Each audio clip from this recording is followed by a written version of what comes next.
ভারত পাকিস্তান যুদ্ধের দামামার মধ্যে উদ্বেগ উৎকণ্ঠায় বাংলাদেশের সীমান্ত পাড়ের বাসিন্দারা শূন্যরেখা সংলগ্ন সীমান্তে টহল জোরদার করেছে বিজিবি। এরপরও 2 দিনে ভারত পুশ ইন করেছে 125 জনকে। কুড়িগ্রাম, খাগড়াছড়ি ও মৌলভীবাজারের বিভিন্ন সীমান্ত দিয়ে অনুপ্রবেশ করা এসব ব্যক্তিদের আটক করেছে বিজিবি। এদিকে দিনাজপুরে এক অনুষ্ঠানে স্বরাষ্ট্র ও কৃষি উপদেষ্টা জানিয়েছেন, সীমান্ত সম্পূর্ণ সুরক্ষিত, কৃষকরা কোনো সমস্যায় পড়বেন না বলেও আশ্বস্ত করেন তিনি। দেশের সীমানার সবচেয়ে নিকটবর্তী দুই দেশ ভারত পাকিস্তানের যুদ্ধাবস্থায় আতঙ্ক বিরাজ করছে বাংলাদেশের সীমান্তবর্তী বাসিন্দাদের মধ্যে। স্থানীয়দের সীমান্ত থেকে দূরে রাখতে সর্বোচ্চ সতর্ক অবস্থায় বিজিবি।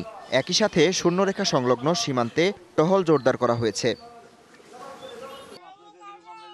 তবে যুদ্ধাবস্থার ডামাডোলের আড়ালে পুশ ইন করার চেষ্টা চলছে। এরই মধ্যে খাগড়াছড়ি, কুড়িগ্রাম ও মৌলভীবাজার থেকে অনুপ্রবেশের অভিযোগে আটক করা হয়েছে 125 জনকে। মৌলভীবাজারের বিভিন্ন সীমান্ত দিয়ে আরও শতাধিক লোক ভারত থেকে প্রবেশ করে।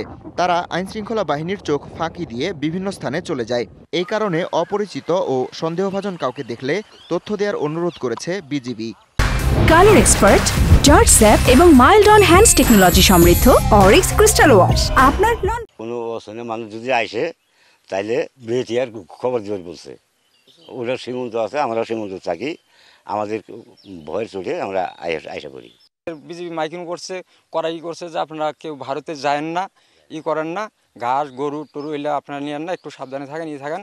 আমরাও আছি, আমাদের বিজিবির সাথে আমরাও আছি। বিএসএফ আমাদের ওই পাশের নাগরিককে পার করে দিল, কোনো আলোচনা না করায়, তো এটা ঠিক না।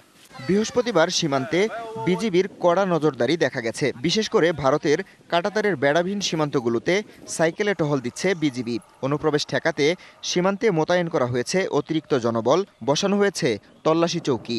বাংলাদেশের লোক বাংলাদেশের জমিতে কাজ করতে যায়, ওই বিএসএফ মনে করে ওরা ইন্ডিয়াতে ঢুকছে, এই কারণে বাংলাদেশের লেবারদেরকে গালাগালি করে ধরে নিয়ে যায়। আইতে আন্দারে বিএসএফ এইদিকে ঘুরে লাইট মারে। যেহেতু সীমান্ত এলাকায় থাকি, আমরা একটু আতঙ্ক মনে হয়। দেশের সীমান্ত এলাকায় কৃষকদের ধান কাটতে কোনো সমস্যা নেই, জানিয়েছেন কৃষি ও স্বরাষ্ট্র উপদেষ্টা। আমাদের এই বর্ডার সম্পূর্ণ সিকিউর, এখানে কোনো ধরনের কোনো সমস্যা নেই, তারা ভালোভাবে ধান কাটতে পারবে। এরপরও অবৈধভাবে পুশ ইন, বিএসএফের তৎপরতা বৃদ্ধি সহ সামগ্রিক পরিস্থিতিতে আতঙ্কিত সীমান্তবাসী। শিগগিরই রাষ্ট্রীয়ভাবে সংকট সমাধানের প্রত্যাশা তাদের। Habibur Rahman, DBC news desk.